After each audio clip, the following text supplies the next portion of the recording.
Kisah Juraij mengabaikan panggilan ibu. Assalamualaikum warahmatullahi wabarakatuh. Sahabat Nazir Channel, kisah Juraij berikut ini merupakan argumen bahwa kita harus memprioritaskan berbakti kepada orang tua di atas amalan-amalan yang wajib, kifayah, dan sunnah. Kisah ini diriwayatkan oleh Nabi Muhammad SAW. Muslim dalam sahihnya meriwayatkan kisah ini dari Abu Hurairah dari Nabi Muhammad SAW.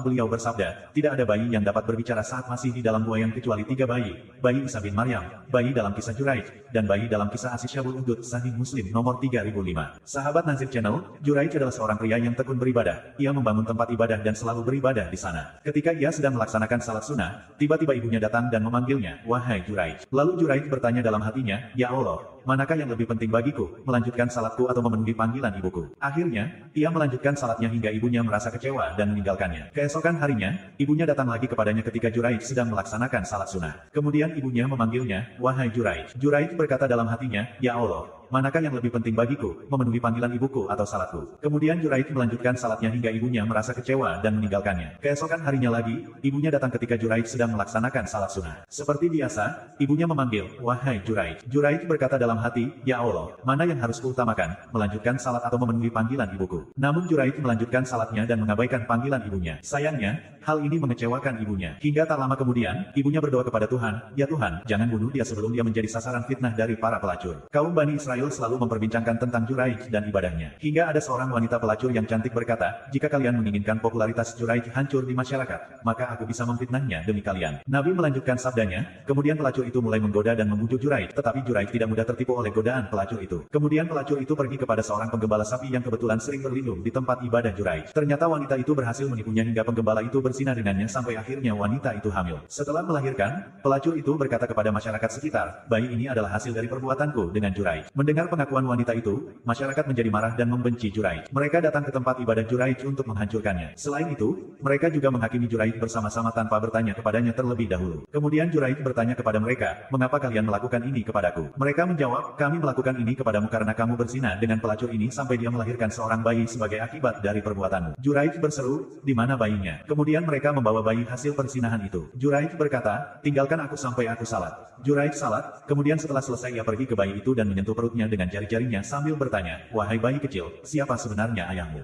Mama dengan izin Allah bayi tersebut pun langsung menjawab, "Ayah saya adalah si Fulan, seorang penggembala."